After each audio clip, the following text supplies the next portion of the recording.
está no Português com Si Só. Na aula de hoje falaremos sobre o substantivo. Já temos um vídeo aqui no canal falando de forma genérica sobre todas as classes de palavras. E eu recomendo muito que, se você pretende se aprofundar nos estudos sobre língua portuguesa, inicie estudando as classes de palavras, porque isso vai facilitar bastante a sua compreensão dos outros assuntos, ok? Então vamos começar pelo substantivo.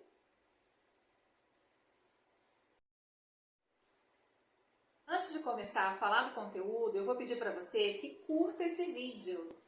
Deixe um comentário, já deixa aí uma sugestão para um próximo vídeo. Ou depois que você terminar de assistir, deixe no comentário a sua dúvida, se é que vai ficar alguma dúvida, tá bom?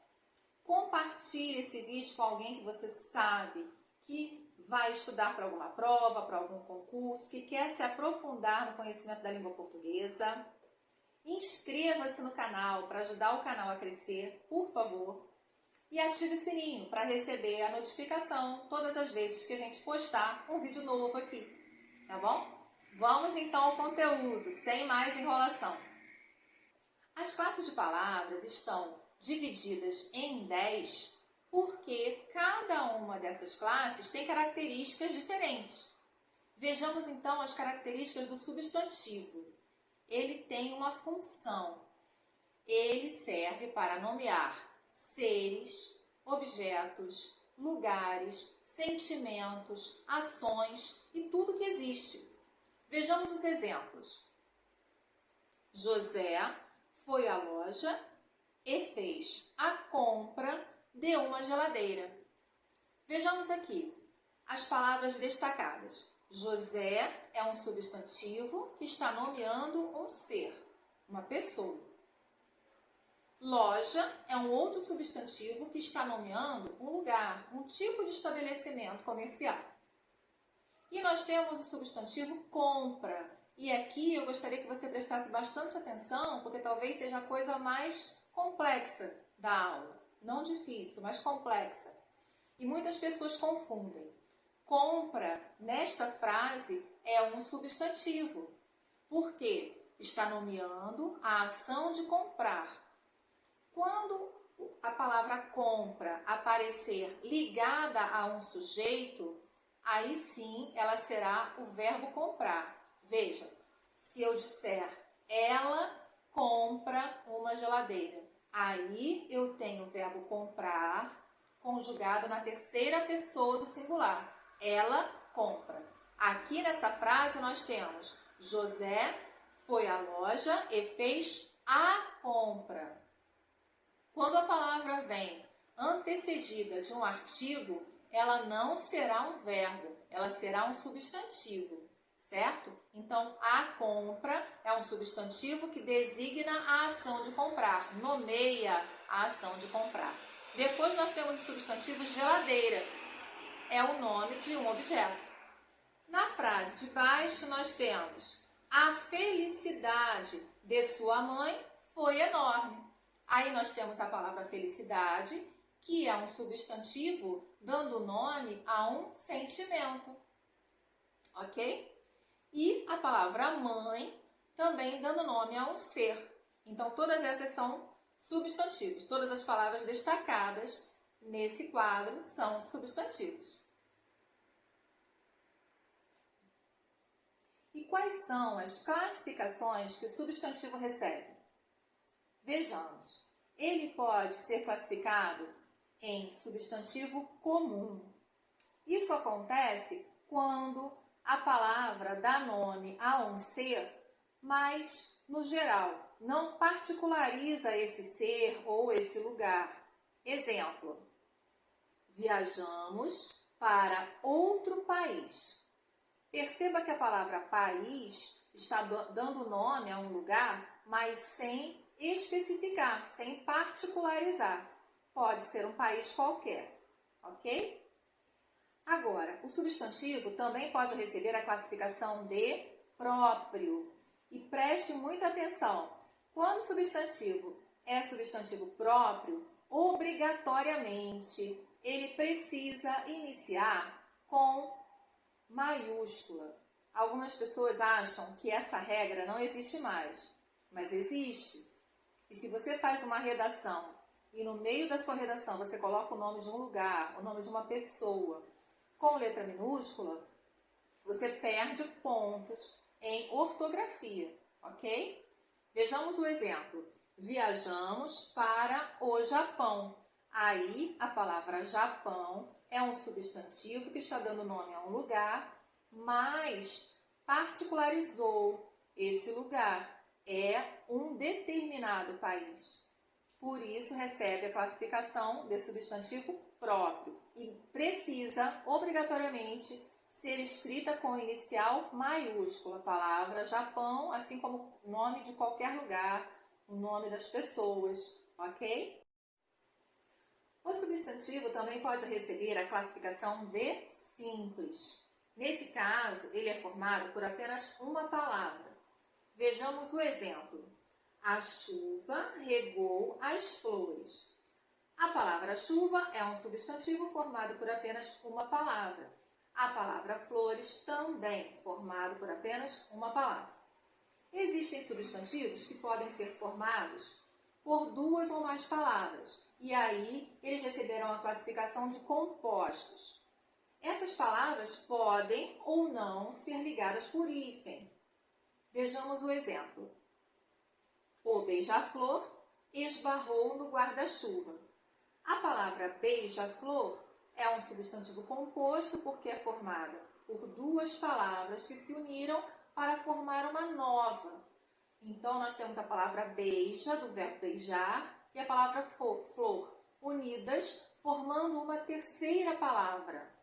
A palavra beija-flor, que designa um animal. Na palavra guarda-chuva acontece a mesma coisa.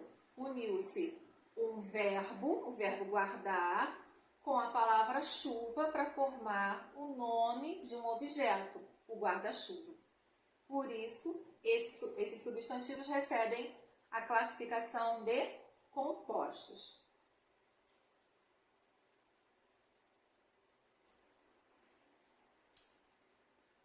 Os substantivos também podem ser classificados em primitivos ou derivados. Vejamos o exemplo.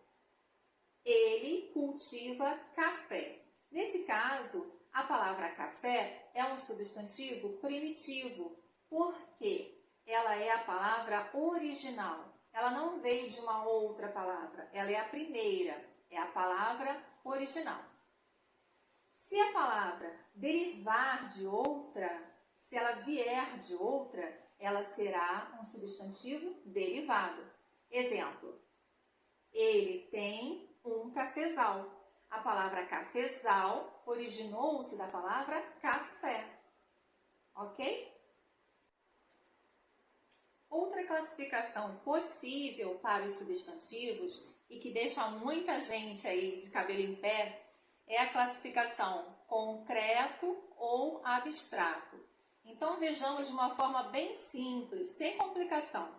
O substantivo será concreto quando for uma palavra que dá nome a um ser que tem existência própria, existência independente.